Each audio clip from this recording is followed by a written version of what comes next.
하나님 우리 아버지와 우리 주 예수 그리스도로부터 오는 은혜와 평강이 오늘 주일 공동 예배에 참석하신 발복교회 성도 여러분들과 지금 이 시간 각 가정에서 가정 예배를 드리실 성도 여러분들과도 함께하기를 바랍니다.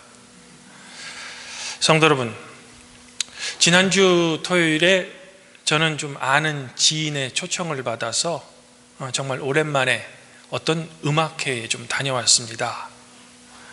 코로나로 인한 거리두기 때문에 제가 한동안은 외출을 정말로 많이 자제했는데 오랜만에 저도 이제 바깥 나들이 구경을 좀 한번 해본 거죠. 덕분에 좋은 합창을 듣고 또 촌사람이 이른바 말하는 이제 서울 구경 또 사람 구경도 좀 해본 겁니다. 그런데 이번 외출에 제가 전혀 예상하지 못했던 조금 이제 색다른 경험을 하나 했습니다. 이 경험을 지금 성도 여러분들에게 잠깐 소개해드리면 그 공연을 했던 장소가 영등포 산업선교회라는 곳인데 이 선교회 이제 건물 지하에 위치한 이 역사관을 통해서 우리 한국 기독교 내의 산업선교라는 그동안은 제가 잘 알지 못했던 한국교회 내의 전도의 이제 한 역사의 한 부분을 새롭게 알게 된 거죠.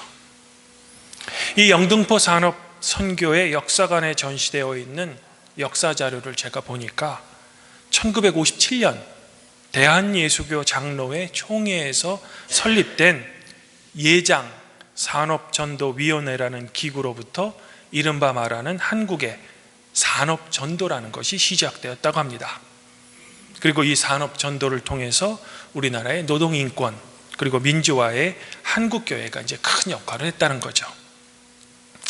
그동안 제가 잘 알지 못했던 한국 기독교 역사의 이제 새로운 부분을 알게 되어서 내심 좋았지만 더 좋았던 것은 요즘 이제 세상 사람들로부터 참 비난을 많이 받는 우리 한국교회가 과거에는 이런 아주 좋은 일에 참여하고 기여했다는 사실을 제가 이제 새롭게 한 겁니다. 하긴 우리나라 교회의 초기 역사를 보면 한국교회는 많은 사회개혁운동, 인권운동 그리고 민주화에 참여했었죠. 그리고 이런 운동을 위해서 한국교회는 교단과 이 교파를 뛰어넘는 이 연대 활동을 통해서 교회 일치운동, 즉 에큐메니칼 운동을 이제 몸소 실천했던 겁니다. 여기서 어떤 성도 여러분들은 교회는 개인의 구원과 개인의 신앙에만 집중해야지 왜 교회가 이런 산업전도라든지 인권운동이라든지 민주화 등에 관심을 두어야 하는가라고 이제 질문하시는 성도님들도 분명 계실 겁니다. 하긴 저도 그런 생각을 과거에 했던 사람 중에 한 명입니다. 하지만 저는 제가 앞서 소개해드린 이 산업전도, 민주화 그리고 인권운동에 교회가 왜 참여해야 되는지 우리 그 근거를 오늘 말씀에서 한번 조심스럽게 이제 찾아보고자 하는 거죠. 성도 여러분, 오늘 말씀에 따르면 베드로와 이 몇 명의 제자들이 디베랴 호수에 있었을 때 베드로가 나는 물고기를 잡으러 가겠다라고 하자 다른 제자들도 나도 가겠다라고 하며 베드로와 함께 동행했다는 겁니다. 그런데 무슨 이유인지 이들은 그날 밤 물고기를 한 마리도 잡지 못했다는 겁니다. 바로 그때 예수님께서 제자들에게 찾아오신 겁니다. 그러시면서 하시는 말씀이 너희에게 고기가 있느냐를 물어보셨다는 겁니다. 밤새 고기잡이에 실패한 제자들은 당연히 없다라고 답변했으며 이에 예수님께서는 그물을 오른편에 던지라라고 말씀하시고 제자들이 그대로 했더니 이 그물을 들 수 없을 정도로 물고기가 많이 잡혔다는 겁니다. 예수님께서 베드로를 당신의 제자로 부르실 때의 이적이 다시 한번 재현된 거죠. 이후 제자들은 육지에 올라오게 되고 이미 제자들이 먹을 생선과 떡을 준비하신 이 부활하신 예수님을 제자들이 비로소 다시 한번 만나게 되었다라는 겁니다. 성도 여러분, 오늘 말씀에 대해서 교회는 전통적으로 이 부활하신 예수님을 만났음에도 불구하고 이 제자들과 베드로가 곧장 복음 전파를 하지 않고 오히려 물고기를 잡으러 가자 예수님께서는 이 제자들에게 다시 나타나셔서 그들에게 부탁하셨던 복음 전파의 사명을 다시 한번 말씀하신 것으로 해석되어 왔습니다. 즉 사람을 낚는 어부로 부른 이들이 물고기를 잡는 옛 직업인 어부로 돌아가자, 이를 매우 안타깝게 생각하신 예수님께서는 이들을 찾아오셔서 다시 한번 제자들에게 사람을 낚는 어부로서의 사명, 즉 복음 전파자 또는 제자로서의 사명을 부여하셨다는 거죠. 우리가 함께 읽은 오늘 말씀에는 포함되어 있지 않지만 이후 예수님께서 베드로에게 내 양을 치라 라고 말씀하신 그 말씀으로 미루어 보아 이 해석은 매우 합당한 해석인 것 같습니다. 그런 면에서 현대에 이 말씀을 지금 읽고 있는 우리 성도들에게도 예수님께서는 시간과 공간을 초월해서 당신의 복음을 전파할 것을 여전히 성도 여러분들에게도 부탁하고 계신 겁니다.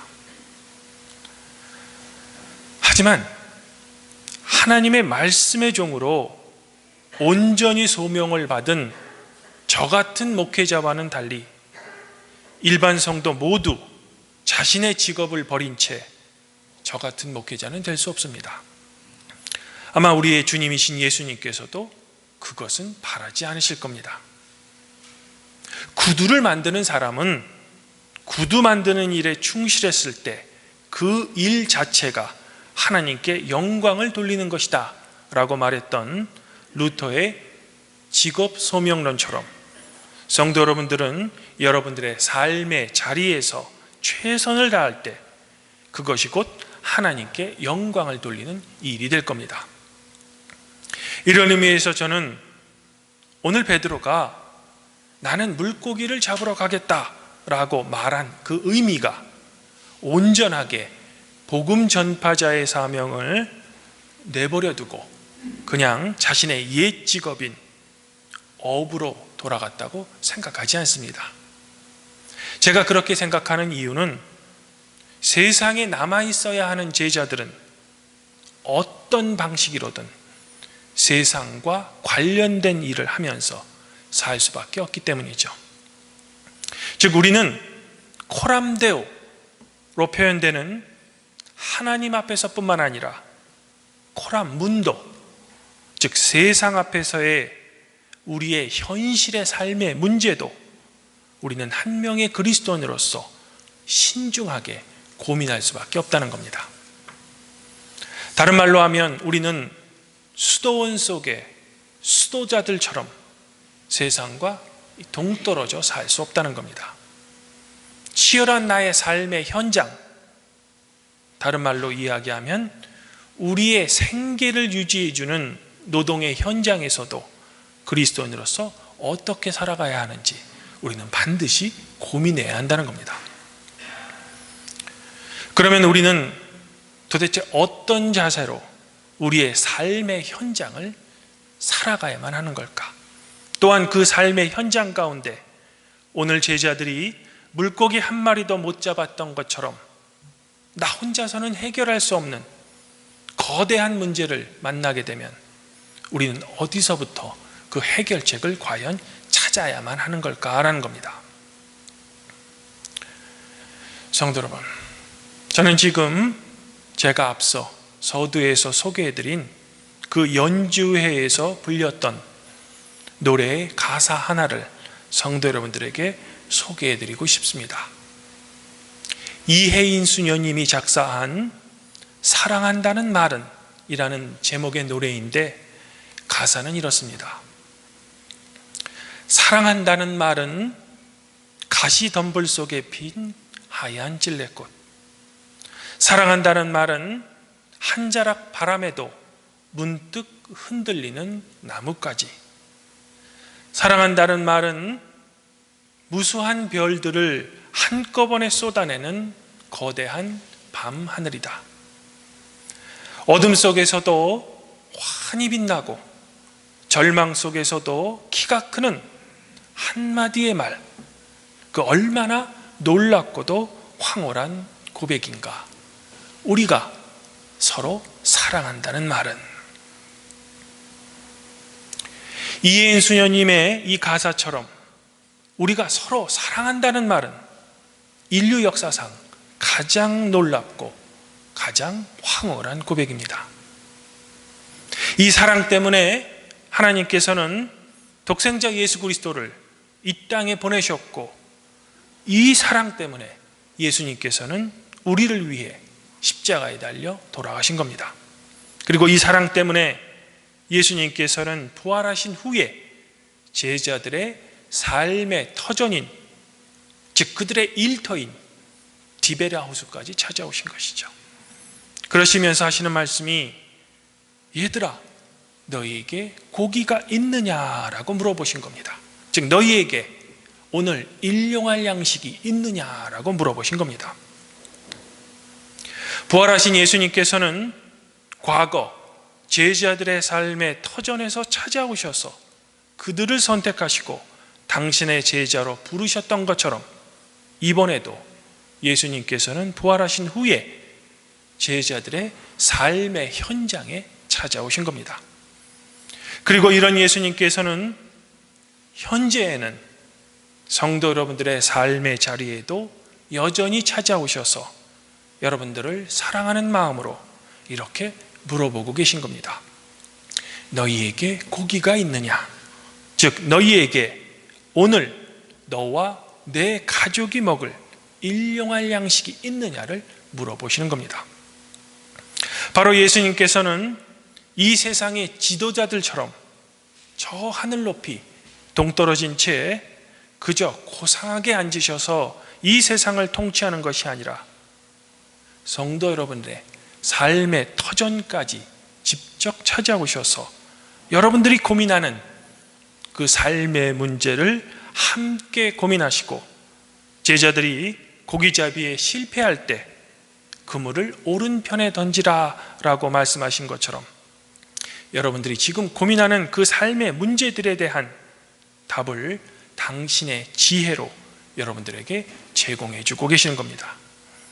또한 와서 조반을 먹으라 라는 말씀처럼 예수님이 직접 준비하신 그 말씀의 양식으로 삶에 지친 성도 여러분들을 격려하시면서 여러분들에게 일용할 양식을 제공해 주고 계시는 겁니다.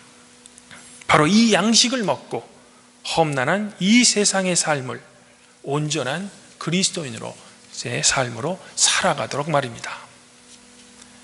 지금 간절히 바라기는 이런 사랑의 주님으로부터 오는 삶의 격려와 그분의 지혜가 성도 여러분들의 삶의 자리에도 늘 함께하기를 저는 진심으로 소망해 보고 싶습니다. 주님 안에서 한 형제 자매인 팔복교회 성도 여러분, 이제 저는 주님께서 말씀하신 너희에게 고기가 있느냐, 즉 일용할 양식이 있느냐를 물어보신 예수님의 이 말씀을 한 개인과 가정이 아닌 이 세상 속의 공동체까지 그 의미를 확장하면서 저의 설교를 정리할까 합니다.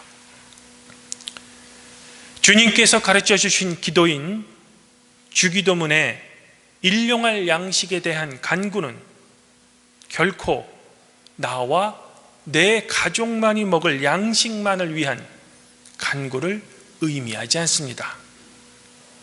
제가 여러 번 설교에서 강조했던 것처럼 종교개혁자 마틴 루터는 그의 대교리 문답 중 일용할 양식에 대한 간구를 우리에게 이렇게 설명해 줍니다. 비어있는 광주리를 떠올려 봅시다. 이 땅에서 살아가야 하는 우리 몸과 인생이 이 비어있는 광주리와 같습니다. 빈 광주리 같은 우리 몸은 일용할 양식으로 채워야 합니다. 그래서 일용할 빵을 위해 간구한다는 것은 이 빵이 만들어져 즐길 수 있을 때까지 필요한 모든 것을 위해 기도한다는 의미입니다. 이는 아주 짧고 단출한 기도문이지만 실은 매우 넓은 뜻이 포함되어 있는 겁니다. 다른 편으로 생각해 보면 이 기도는 일용할 양식을 방해하는 모든 것에 저항해야 한다는 뜻도 담겨져 있는 겁니다. 그러므로 우리의 생각의 폭을 넓혀야 합니다.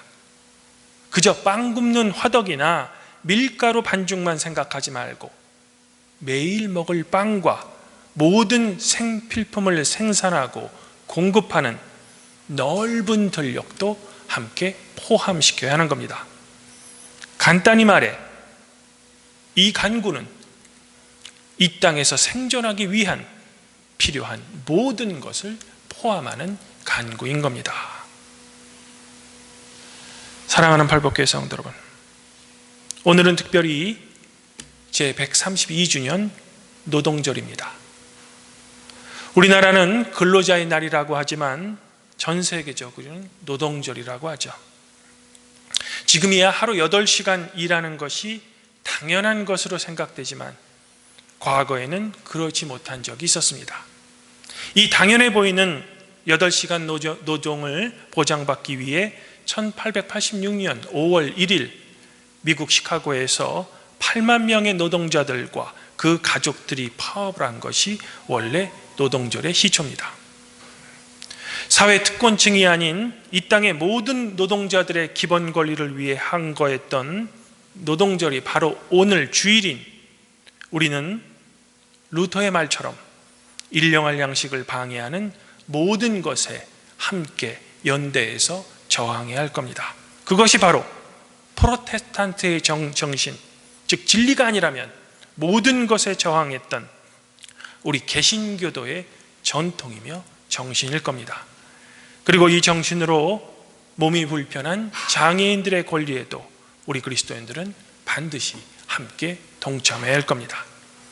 그것이 제가 앞서 소개해드린 우리 한국교회의 산업전도의 역사를 잇는 일이며 더욱이 제자들의 삶의 터전까지 찾아오셔서 제자들을 격려하시며 당신이 준비한 아침을 먹이시며 내 양을 치라 라고 부탁하신 사랑 그 자체이신 예수님의 말씀을 여러분들의 삶에 실천하는 것이 될 겁니다.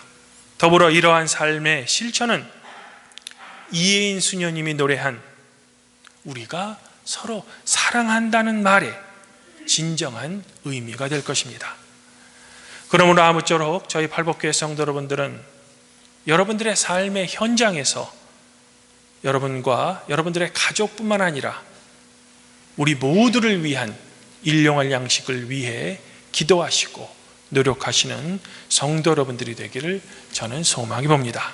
더불어 그 가운데 주님의 은총이 늘 함께 하기를 주님께 간구하시기 바랍니다.